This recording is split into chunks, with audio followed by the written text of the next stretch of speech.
আলোচনা ছাড়া রাজপথে কর্মসূচি দেওয়া অহেতুক চাপ সৃষ্টি, বলেছেন মির্জা ফখরুল। জানাবো জুলাই সনদ প্রশ্নে বিএনপি জামায়াত মুখোমুখি, সমঝোতার নতুন উদ্যোগ 9 দলের। আরো জানাবো ছাত্রদল শিবির সহ আলোচনায় 4 প্যানেল। এবং সর্বশেষ জানাবো হাজারীবাগের ঝটিকা মিছিলের প্রস্তুতিকালে আওয়ামী লীগের 11 নেতাকর্মী গ্রেপ্তার। দর্শক শুনছিলেন সংবাদ শিরোনাম, এখন বিস্তারিত। আলোচনা ছাড়া রাজপথে কর্মসূচি দেওয়া অহেতুক চাপ সৃষ্টি, বলেছেন মির্জা ফখরুল। সিঙ্গাপুরের চিকিৎসা শেষে দেশে ফিরে গণমাধ্যমের সঙ্গে আলাপকালে বিএনপি মহাসচিব মির্জা ফখরুল ইসলাম আলমগীর বলেছেন, দেশের সমস্যা সমাধানের উদ্যোগ নিজেদেরই নিতে হবে। সেই সবার সম্মিলিত প্রচেষ্টায় রাজনীতিকদের নিতে হবে। বাংলাদেশের সিদ্ধান্তগুলো আগেও দেশের মানুষ নিয়েছে, এবারও নেবে। তাদের সিদ্ধান্ত, বাইরের সিদ্ধান্তের কোনো প্রয়োজন নেই। ফখরুল বলেন, এভাবে রাজপথে আসলে সমাধান হয়ে যাবে? আমার প্রশ্ন, বিএনপি সবচেয়ে বড় রাজনৈতিক দল, এ ব্যাপারে কোনো সন্দেহ নেই। বিএনপি এখন পর্যন্ত 5 আগস্ট থেকে কোনো ইস্যুতে রাজপথে আসেনি। আলোচনার মধ্যে দিয়েই সব সমস্যার সমাধান করতে চাচ্ছি। আমার বিশ্বাস এগুলো আলোচনার মাধ্যমেই শেষ হবে। বিএনপি মহাসচিব বলেন, বিএনপি বারবার বলেছে পিআরের ব্যাপারে পরিষ্কার বার্তা। বিএনপি পিআরের পক্ষে নয়, বাংলাদেশে পিআরের প্রয়োজনীয়তা নাই। জুলাই সনদ নিয়ে আলোচনা চলছে, অনেক বিষয় নিয়ে বিএনপি ঐক্যমত হয়েছে। সেই বিষয়গুলো সামনে আনলে হয়। একটা বিষয় পরিষ্কার, যেটাই করা হোক জনগণের সমর্থন বড় প্রয়োজন। জনগণের সমর্থনে আসে নির্বাচনের মাধ্যমে যে পার্লামেন্ট আসে, সেই পার্লামেন্ট সে রাইটস রাখে। সংবিধান পরিবর্তন করতে পারবে, সংশোধনী করতে পারবে, সেগুলোই যে সম্ভব। তিনি বলেন, আমরা আগে বলেছি কোনো রাজনৈতিক দল নিষিদ্ধের পক্ষে নয়। বিএনপি জাতিসংঘের যাওয়া নিয়ে ফখরুল বলেন, ফরেন মিনিস্ট্রি ও ডক্টর ইউনূসের সঙ্গে এখনো কথা হয়নি। জাতিসংঘ সফর নিয়ে সেখানে কি ভূমিকা হবে জানি না, কথা হয়নি এখনো। তবে দেশের সম্পর্কে গণতান্ত্রিক উত্তরণ নিয়ে কথাই হবে, উন্নয়নের বিষয় প্রাধান্য পাবে। জুলাই সনদ প্রশ্নে বিএনপি জামায়াত মুখোমুখি, সমঝোতার নতুন উদ্যোগ 9 দলের। জুলাই জাতীয় সনদ বাস্তবায়নের পদ্ধতি নিয়ে বিএনপি জামায়াত ইসলামী কার্যত মুখোমুখি অবস্থানে। সংস্কারের প্রশ্নে তাদের মিত্র দলগুলোর অবস্থানও প্রায় একই রকম। এই কারণে যে রাজনৈতিক সংকট সামনে আসছে সে বিষয়ে একটি মাঝামাঝি সমাধানের পথ খুঁজতে নতুন উদ্যোগ নিয়েছে গণতন্ত্র মঞ্চ সহ বিভিন্ন দল। নতুন উদ্যোগ বা প্রচেষ্টার অংশ হিসেবে গতকাল বৃহস্পতিবার গণতন্ত্র মঞ্চের 6টি দলের সঙ্গে জাতীয় নাগরিক পার্টি, আমার বাংলাদেশ পার্টি ও গণ অধিকার পরিষদের আনুষ্ঠানিক বৈঠক হয়েছে।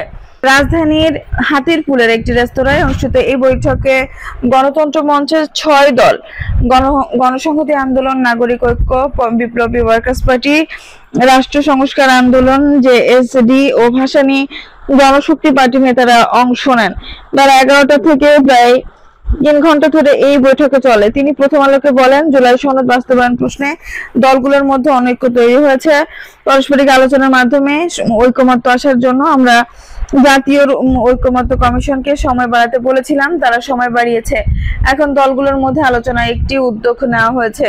জুলাই সনদ বাস্তবায়ন প্রশ্নে সবার কাছে গ্রহণযোগ্য একটা সমাধান আসতেই মূলত এই প্রচেষ্টা। বৈঠকে এনসিপির পক্ষ থেকে অংশ নেন দলটির সদস্য সচিব আক্তার হোসেন। তিনি প্রথম আলোকে বলেন, জুলাই সনদ বাস্তবায়নের পদ্ধতি নিয়ে আমরা আনুষ্ঠানিক ও অনানুষ্ঠানিকভাবে অনেকের সঙ্গেই বসছি, কথা বলেছি। আজকেও বিভিন্ন দলের সঙ্গে বৈঠক হয়েছে। আক্তার বলেন, তারা জুলাই সনদের আইনি ভিত্তি নিশ্চয়তা চান। এই সনদের ভিত্তিতে আগামী নির্বাচন হোক, সেটা তাদের চাওয়া। বৈঠক সংশ্লিষ্ট একটি সূত্র জানায়, গতকাল এই বৈঠক থেকে সংকট সমাধানে রাজনৈতিক দলগুলোর সঙ্গে আলোচনা সমঝোতা দায়িত্ব দেওয়া হয়েছে। গণসংহতি আন্দোলনের প্রধান সমন্বয়কারী জনাজ সাকি, এবি পার্টির চেয়ারম্যান মুজিবুর রহমান মঞ্জু ও গণ অধিকার পরিষদের সাধারণ সম্পাদক মোহাম্মদ রাশেদ খানকে সাংবিধানিক আইনগত বিষয়ে দায়িত্ব দেওয়া হয়েছে। রাষ্ট্র সংস্কার আন্দোলনের প্রধান সমন্বয়ক হাসনাত কাইয়ুম, এনসিপির যুগ্ম আহ্বায়ক জাবেদ রাসিম ও এবি পার্টির যুগ্ম সাধারণ সম্পাদক সানি আব্দুল্লাহ হককে গতকালকের বৈঠকের বিষয়ে গণ অধিকার পরিষদের মোহাম্মদ রাশেদ খান প্রথম আলোকে বলেন, জুলাই সনদ বাস্তবায়নের পদ্ধতি নিয়ে তৈরি হওয়া অনৈক্য নিরসনে বিভিন্ন দলের মধ্যে আলোচনা চলছে। ঐক্যমত্য তৈরির বিষয়ে সবাই আগ্রহী। শীঘ্রই বিএনপি এবং জামায়াতের সঙ্গেও তারা আলোচনায় বসতে চান। সংস্কার নিয়ে যে সংকট তৈরি হয়েছে সে বিষয়ে একটা মাঝামাঝি সমাধানের পথ খুঁজতেই এই আলোচনা শুরু করা হয়েছে বলে জানান জেএসডি সাধারণ সম্পাদক শহীদ উদ্দিন মাহমুদ। তিনি প্রথম আলোকে বলেন, পর্যায়ক্রমে অন্য দলগুলোর সঙ্গেও তারা বসবেন। সিপিবি ও বাসদের সঙ্গে শীঘ্রই আলোচনা হতে পারে। সংস্কারের প্রশ্নে যেসব দলের অবস্থান কাছাকাছি তাদের মধ্যে নির্বাচনী জোট বা সমঝোতার সম্ভাবনা নিয়ে রাজনৈতিক অঙ্গনে আলোচনা তৈরি হয়েছে। বিভিন্ন দলের নেতারা অনানুষ্ঠানিকভাবে নিজেদের মধ্যে এ বিষয়ে কথাবার্তা বলেছেন। এই আলোচনা ঘুরে ফিরে এনসিপির নাম বেশি আসছে।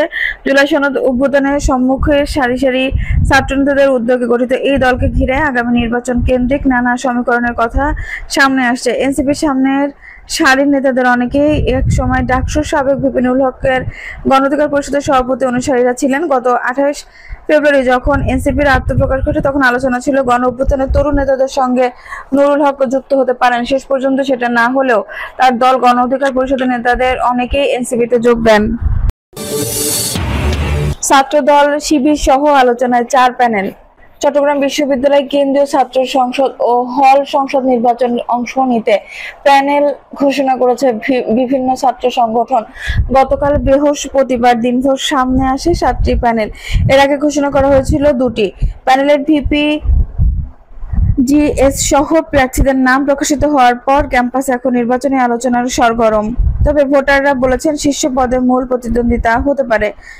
ছাত্র দল ছাত্র শিবির সহ 4 প্যানেলের মধ্যে বিশ্ববিদ্যালয় প্রতিষ্ঠার পর গত 59 বছরে চাকসু নির্বাচন হয়েছে মাত্র 6 বার। 7মবারের এই নির্বাচন অনুষ্ঠিত হবে আগামী 12ই অক্টোবর। গতকাল মনোনয়নপত্র জমা দেওয়ার শেষ দিন ছিল। নির্বাচন কমিশন সন্ধ্যা 7টায় জানায় 931 শিক্ষার্থী নির্বাচনের প্রার্থী হতে মনোনয়নপত্র জমা দিয়েছেন। এর মধ্যে কেন্দ্রীয় সংসদে 429, হল সংসদে 356 জন। নির্বাচন কমিশনের সদস্য সচিব অধ্যাপক এ.কে.এম. আরিফুল হক সিদ্দিকী প্রথম আলোকে বলেন, আগামী রোববার মনোনয়নপত্র যাচাই বাছাই হবে। তারপর সোমবার খসড়া প্রার্থী তালিকা প্রকাশ করা হবে। আগামী মঙ্গলবার পর্যন্ত প্রার্থিতা প্রত্যাহারের সময় রয়েছে। এছাড়া আগামী বৃহস্পতিবার চূড়ান্ত প্রার্থী তালিকা প্রকাশ করা হবে।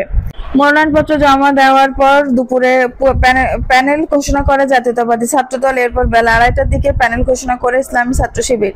তাদের প্যানেলের নাম সম্প্রতি শিক্ষার্থী জোট। বিকেল 4টার ক্যাম্পাস রাজনৈতিক, সামাজিক ও সাংস্কৃতিক 10 সংগঠন ঐক্যবদ্ধ হয়ে প্যানেল ঘোষণা করে।